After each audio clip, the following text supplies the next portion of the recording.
pagi anak-anak. Bagaimana kesehatannya hari ini? Alhamdulillah baik. Oke. Nah, sebelum kita mengawali kegiatan pada pagi hari ini, kita berdoa terlebih dahulu ya. Mbak Ayu bisa dipimpin untuk berdoa. Untuk mengawali kegiatan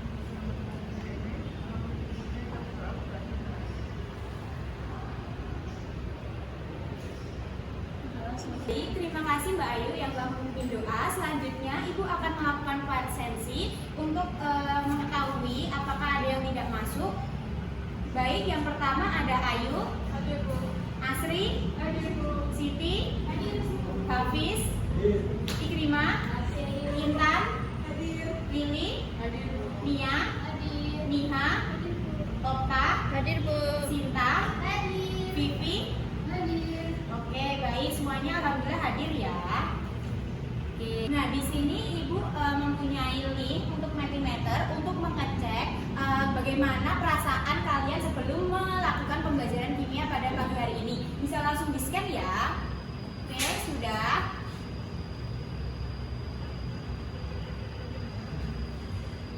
Nah, ini hasilnya dari Mentimeter. Ternyata banyak yang senang ya. Nah, di sini Ibu sudah menampilkan link untuk pretest. Jadi kalian mengerjakan pretest selama 5 menit ya setelah men-scan barcode ini. Jadi setelah di-scan langsung dikerjakan, jangan ditunda-tunda karena nanti waktunya akan habis dalam 5 menit. Sudah anak-anak? Sudah Bu. Oke, kita lanjut ya. Nah, tadi bagaimana nilai pretestnya? Apakah memuaskan? Apa kurang memuaskan? Kurang memuaskan. Oke, kurang memuaskan. Kenapa Mbak Niha sedih kurang memuaskan nilainya? Oke, nah Ibu punya satu video motivasi agar kalian tetap semangat dan tidak putus asa ya.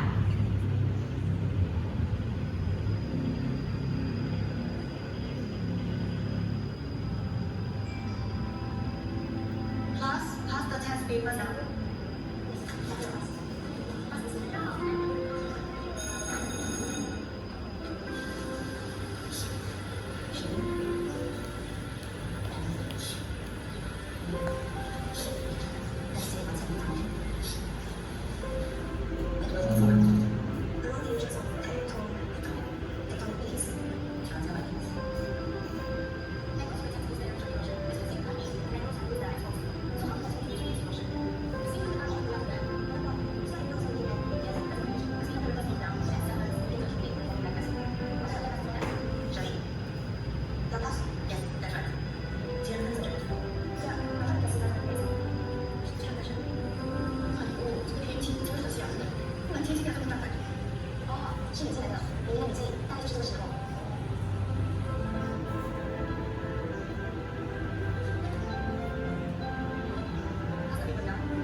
Oke, baik. Apakah ada yang bisa menyimpulkan nilai apa yang bisa diambil dari video yang Ibu berikan?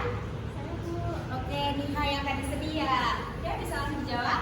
Mungkin dalam mengupayakan segala sesuatu, kita sebaiknya jangan berorientasi pada hasilnya saja, karena yang dinilai bukan hanya hasilnya, tapi juga prosesnya. Oke, terima kasih ya Niha udah menjawab. Nah, jadi benar ya anak-anak. Jadi terkadang itu nilai dalam sebuah proses itu lebih penting daripada hasil. Jadi nanti saat pembelajaran kita itu harus jangan berorientasi pada nilai akhir ya. Jadi kita harus berorientasi pada prosesnya. Jadi nanti Ibu juga akan menilai proses kalian. Jadi Ibu harap nanti kalian aktif ya. Kalau kalian aktif, nanti Ibu akan memberikan nilai tambahan atau checklist pada daftar hadir kalian untuk nilai tambahan. Mengerti anak-anak? Oke, kita lanjut ya. Nah, sebelum mengawali pembelajaran pada pagi hari ini, Ibu ingin mengingatkan materi yang lalu. Masih ada yang ingat materi yang sebelumnya pada minggu lalu? Tidak? Sudah tidak ingat? Oke, diingatkan ya. Jadi materinya kita minggu lalu adalah kesetimbangan homogen dan heterogen. Nah, di sini Ibu menampilkan gambar pembakaran batu kapur. Nah, di sini ada yang tahu pembakaran batu kapur ini termasuk kesetimbangan apa? Boleh angkat tangan? Saya Bu, Oke, Nia, boleh. termasuk kesetimbangan heterogen Kenapa bisa dikatakan kesetimbangan heterogen? karena fasenya berbeda Karena fasenya berbeda. Fasenya dapat dilihat dari mana nih ya? dari reaksinya Bu. Oke, boleh dituliskan reaksinya, silakan maju ke depan. Itu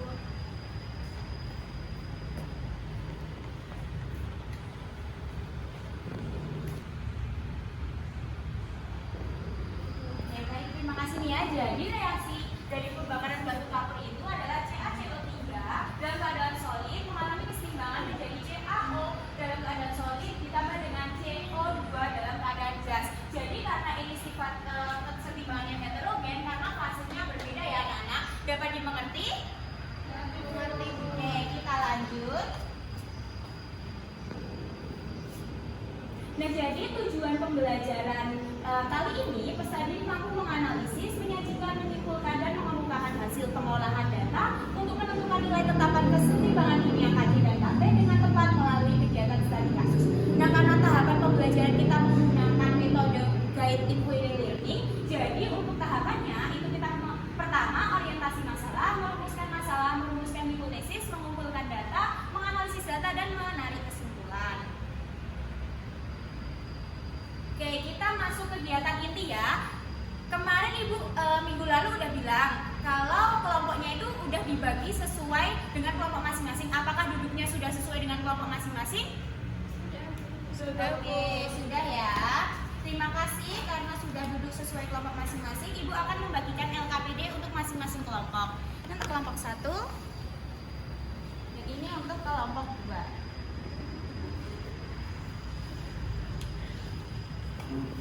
Oke, walaupun Ibu udah memberikan dalam bentuk hard file LKPD-nya kepada masing-masing kelompok 1, namun semua siswa harus memiliki soft file-nya ya. Jadi mohon untuk di-scan dulu. Jadi masing-masing siswa harus memiliki jawaban dari pertanyaan yang ada di LKPD. Boleh scan dulu ya. Oke. Nah, sekarang bisa dibaca untuk orientasi masalahnya. Oke, sudah dibaca orientasi masalahnya.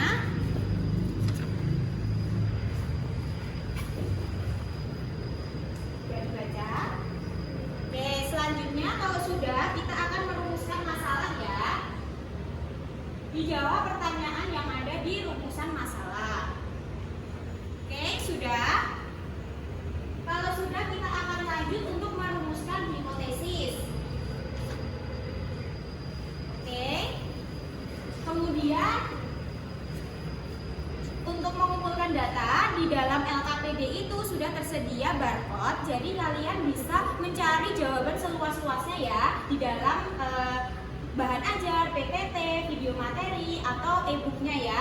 Jadi silakan di-scan untuk mengisi pertanyaan yang ada di LKPD. Kelompok 1 sudah? Oke, jika sudah kita lanjut untuk menganalisis data. Silakan ditulis untuk analisis datanya. Oke, silakan ditulis untuk analisis data. Apakah sudah?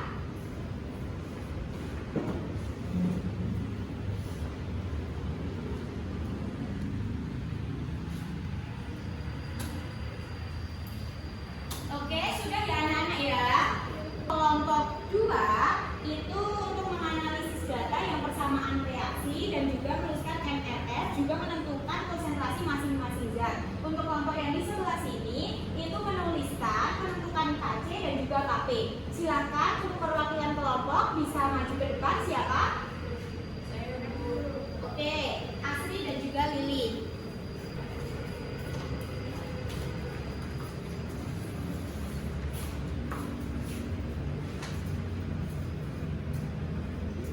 Silakan.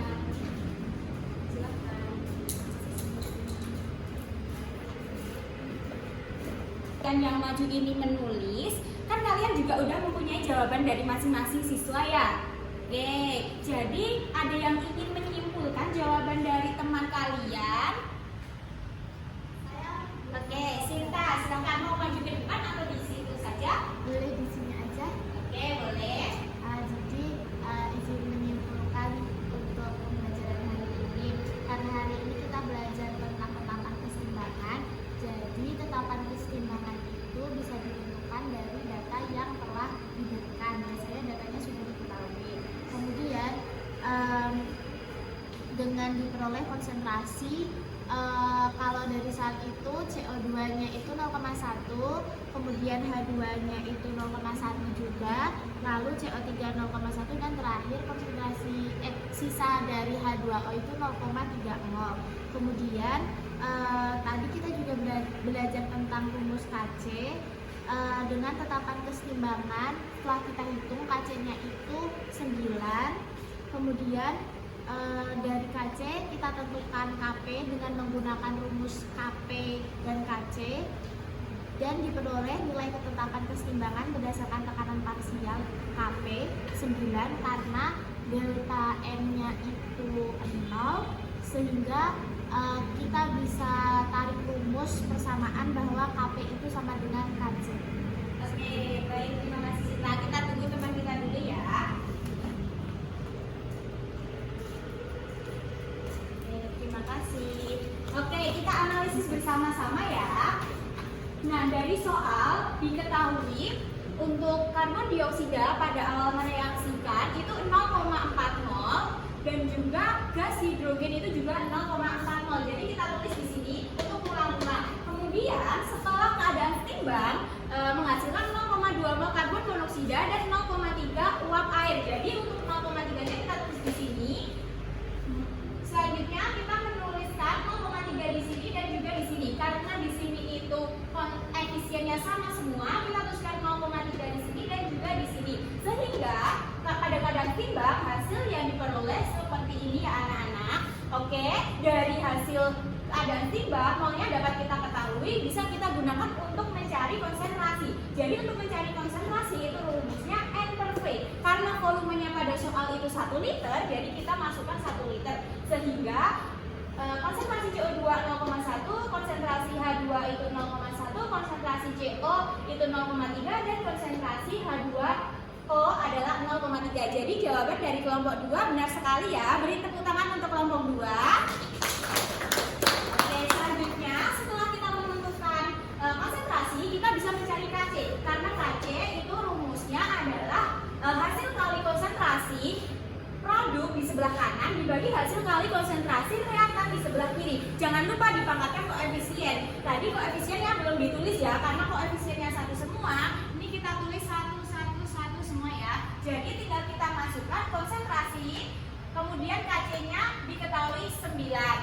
Oke, untuk KP kita menggunakan hubungan antara KP dan juga KC dengan rumus KP sama dengan KC RT dipangkatkan dengan delta M. Nah, delta M di sini adalah penjumlahan dari koefisien produk dikurangi dengan penjumlahan koefisien reaktan. Jadi hasilnya 0. Kalau semua bilangan yang dipangkatkan 0 itu adalah 1, jadi kesimpulannya KP sama dengan KC. Jadi KP-nya diketahui 9. Oke, good dari kelompok 1. Boleh beri tepuk tangan untuk kelompok 1. Oke, sudah ditulis terlebih dahulu ya. Oke, sudah, jika sudah ditulis. Yang tadi kan mengerjakannya itu secara mandiri ya, belajar sendiri, mencari informasi seluas-luasnya sendiri. Nah, di sini Ibu akan memberikan penguatan materi untuk menyamakan persepsi kita ya.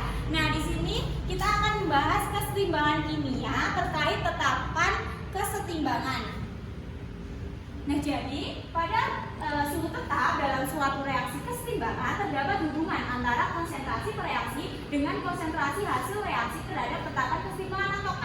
Pada suatu kesetimbangan kimia berlaku hukum kesetimbangan seperti yang dikemukakan oleh Goldberg dan Wayne, di mana dalam keadaan setimbang pada suhu tertentu hasil kali konsentrasi hasil reaksi dibagi dengan hasil kali konsentrasi per reaksi yang ada di dalam sistem kesetimbangan yang masing-masing dipangkatkan dengan koefisien yang mempunyai harga yang tetap.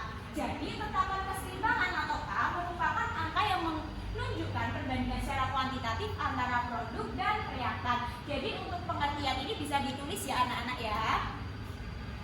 dipahami? Oke, kita lanjut. Nah, tadi mungkin masih agak meraba-raba. Nah, secara umum reaksi kesetimbangan dapat dituliskan P, A dalam keadaan gas ditambah dengan I, B dalam keadaan gas mengalami kesetimbangan, R, C dalam keadaan gas ditambah dengan S, D dalam keadaan gas. Jadi dapat kita simpulkan tetapan kesetimbangan atau K merupakan konstanta atau angka nilai yang tetap perbandingan ruas kanan dengan ruas kiri suatu reaksi kesetimbangan. Dengan kata lain, tetapan kesetimbangan merupakan angka yang menunjukkan perbandingan secara kuantitatif antara produk dan juga reaktan. Seperti itu ya anak-anak. Boleh Ibu lanjutkan untuk tetapan kesetimbangan berdasarkan konsentrasi. Kita lanjutkan untuk ketetapan kesetimbangan berdasarkan konsentrasi atau KC ya. Boleh Ibu lanjutkan?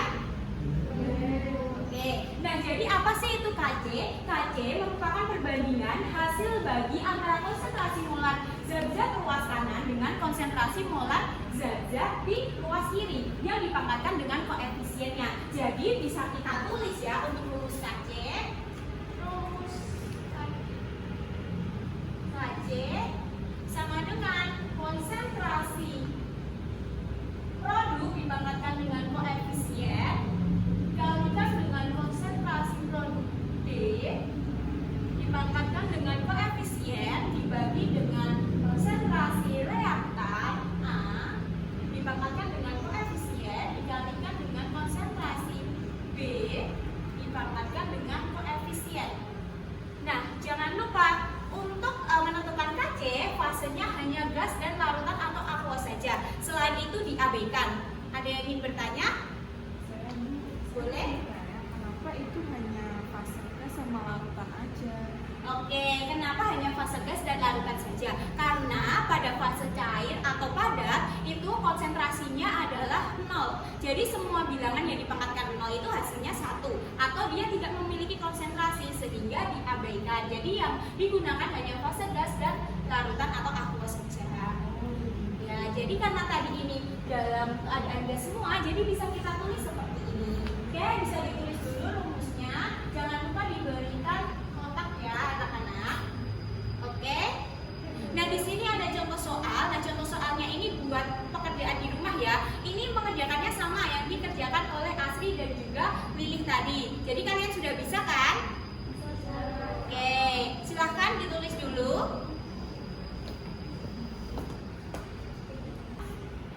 Oke, selanjutnya itu ada tetapan kesetimbangan berdasarkan tekanan parsial atau biasa kita sebut KP.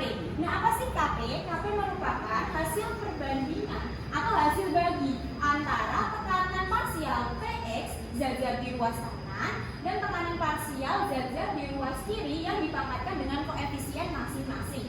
Nah, tadi rumusnya itu sama dengan KC. Namun kita harus mencari tekanan parsial dengan rumus Px sama dengan mol X dibagi dengan mol total dikali dengan P total.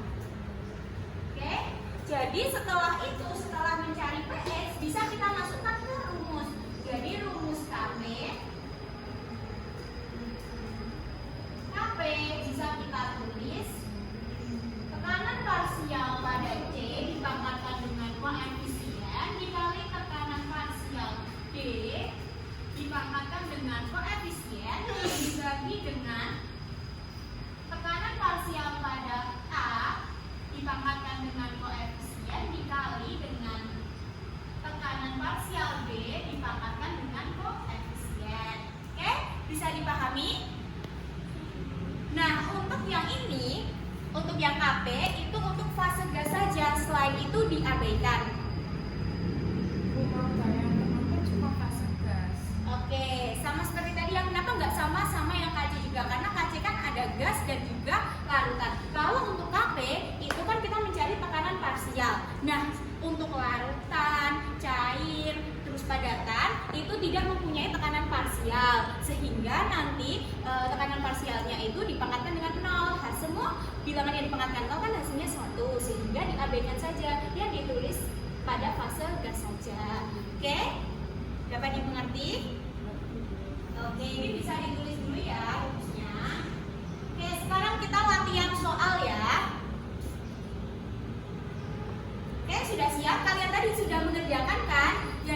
KPD mengerjakan sendiri atau hanya satu orang saja yang mengerjakan atau semuanya mengerjakan? Mengerjakan semuanya. Oke, sekarang kita lanjut untuk mengerjakan yang soal KP. Jadi kita tulis dulu reaksinya. Ibu bacakan soalnya ya.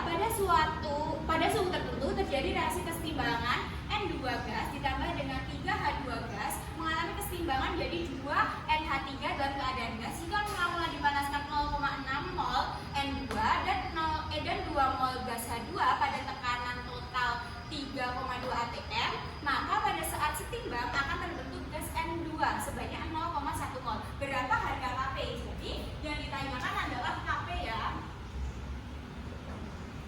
Oke, kita tulis dulu reaksinya. N2 dalam keadaan gas ditambahkan dengan 3H2 dalam keadaan gas mengalami kesetimbangan menjadi 2 NH3. Kita cari dulu mRS-nya ya. Oke, kita cari dulu mRS-nya. Nah, diketahui pada mula-mula itu 0,6 N2 dan 2 mol gas H2. Jadi kita tulis di sini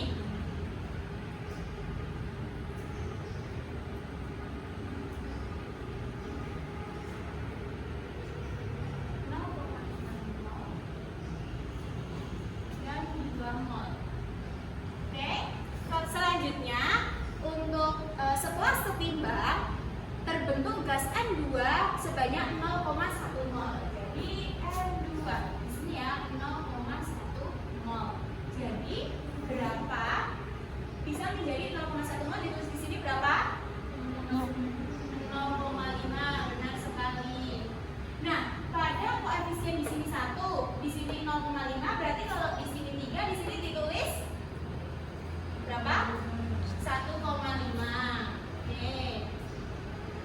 Kalau di sini ada 2, berarti di sini ditulis 1 mol.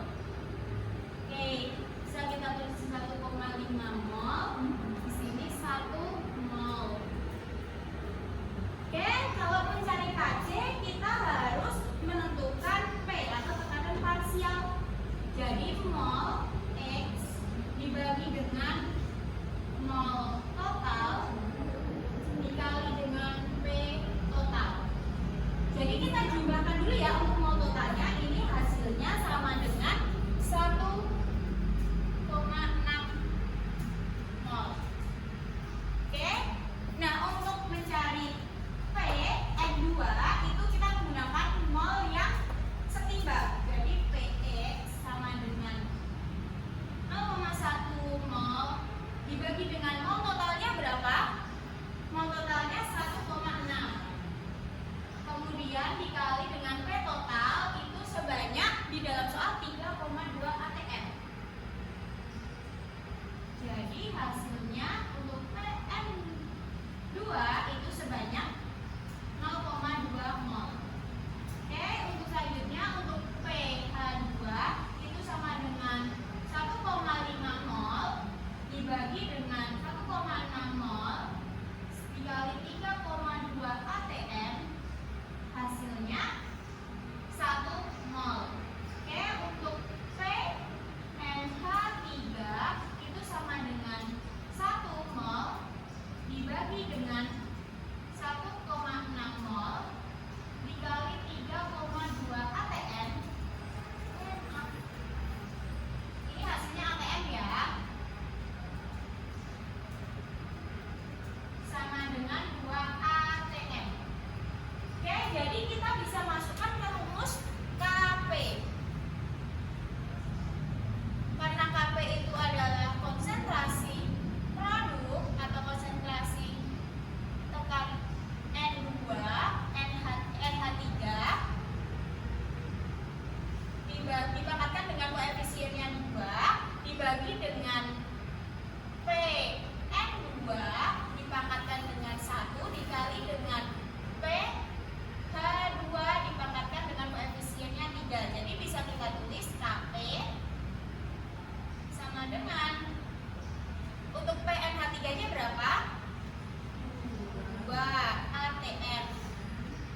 dibagi dengan P ini dipangkatkan dengan koefisiennya 2. Kemudian untuk PN2 itu 0,2 dipangkatkan dengan 1 dikali dengan PH2 yaitu 1 dipangkatkan dengan 3. Hasilnya untuk KP itu sama dengan 4 dibagi dengan 0,2. KP bisa kita cari menjadi 20. Oke? Jadi KP-nya 20. Dapat dimengerti anak-anak? Oke. Bisa kita lanjut ya. Boleh ditulis terlebih dahulu. Sudah. Tadi kan kita juga mencari penurunan rumus hingga dapat ini ya. Tadi kalian cuma menuliskan rumus ini langsung dimasukkan. Nah, kita akan membuktikan atau menurunkan rumus untuk mendapatkan ini. Oke? Jadi, untuk yang pertama hubungan antara KP dan KC itu dengan persamaan gas ideal atau P sama dengan nRT. Oke? Kalau kita mau mencari P atau tekanan itu sama dengan N dibagi V dikali dengan RT. Oke? Nah, N per V itu tadi apa? Konsentrasi. Oke, jadi bisa kita tulis ini bisa konsentrasi X dikalikan dengan RT. Oke, bisa ditulis seperti ini. Nah, untuk mencari KP hubungannya dengan KC, ini bisa kita masukkan di sini ya. Jadi kita tulis rumus KP sama dengan C dikali dengan RT dipangkatkan dengan koefisiennya dikalikan dengan konsentrasi D dikalikan dengan RT dipangkatkan dengan koefisiennya dibagi dengan konsentrasi A dikali RT dipangkatkan dengan koefisien dikali konsentrasi B dikali RT dipangkatkan dengan koefisien. Nah, kemudian ini kita kalikan, ini kita pangkatkan C dipangkatkan dengan R, RT dipangkatkan dengan R, ini juga sama. Jadi bisa kita tulis KP sama dengan konsentrasi C dipangkatkan dengan R, konsentrasi D dipangkatkan dengan S, dikalikan dengan RT dipangkatkan dengan R plus S. Kemudian dibagi dengan konsentrasi A dipangkatkan dengan B, konsentrasi B dipangkatkan dengan I, dikali dengan LT dipangkatkan dengan P plus I. Oke, seperti itu. Nah, ini kan tadi rumus apa yang ini? Rumus apa? KC. Ya benar, jadi bisa kita tulis KP sama dengan KC KC dikalikan dengan RT dipangkatkan. Kalau ini naik kan berarti jadi R dikurangi ditambah dengan S dikurang P plus I. Nah, di sini KP bisa kita tulis KC dikali RT dipangkatkan dengan delta M. Jadi delta M itu penjumlahan dari koefisien produk dibagi dikurangkan dengan penjumlahan koefisien reaktan. Jadi ini tadi asalnya dari sini. Bisa dimengerti anak-anak? Oke, nah kita sudah di penghujung pembelajaran ya. Nah, sekian dari materi dari Ibu. Apakah ada yang ingin menyimpulkan secara keseluruhan terkait apa yang kita pelajari pada pagi hari ini? Oke, Mbak Ayu bisa? Jadi yang pertama, tetapan kesetimbangan merupakan angka yang menunjukkan perbandingan secara kuantitatif antara produk dengan reaktan. Kemudian KC merupakan perbandingan hasil bagi antara konsentrasi molar zat-zat yang di ruas kanan atau produk dengan konsentrasi molar zat di ruas kiri atau reaktan yang dipangkatkan dengan koefisiennya. Lalu KP merupakan perbandingan hasil bagi antara tekanan parsial zat-zat yang di ruas kanan atau produk dengan tekanan parsial zat yang di ruas kiri atau reaktan yang dipangkatkan dengan koefisiennya masing-masing. Oke, terima kasih ya Mbak Ayu. Benar sekali jawaban dari Mbak Ayu. Jadi Ibu simpulkan kembali yang pertama, tetapan kesetimbangan atau K merupakan angka yang menunjukkan perbandingan secara kuantitatif antara produk dengan reaktan. Yang kedua, KC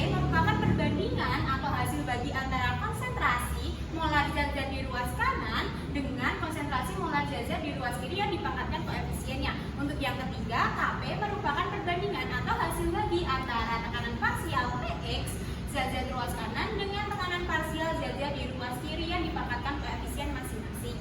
Untuk yang keempat, KP dan KC itu memiliki hubungan walaupun mereka itu berbeda, yang dapat dirumuskan dengan KP sama dengan KC dikali RT dipangkatkan dengan delta N. Oke, seperti itu. Oke, selanjutnya kalian bisa mengisi refleksi. Jadi ini tentang pembelajaran kita pada hari ini, bagaimana kalian bisa men-scan barcode ya. Oke, sudah? Oke, kita lanjut ya. Nah, ini ada latihan soal. Ini tenggatnya 7 hari ya anak-anak. Jadi jangan lupa dikerjakan, jangan mepet-mepet untuk mengerjakannya. Ini ada waktu 7 hari, silahkan di-scan. Nanti untuk PPT-nya Ibu akan kirimkan lewat WA group ya. Oke, jangan lupa PR yang satu tadi yang KC. Nah, itu nanti dikirimnya di Google Classroom ya. Oke, terima kasih. Karena tadi kita memulai dengan doa, alangkah baiknya kita menutup dengan doa. Untuk Mbak Ayu, silakan dipimpin untuk menutup doa. Berdoa kembali, berdoa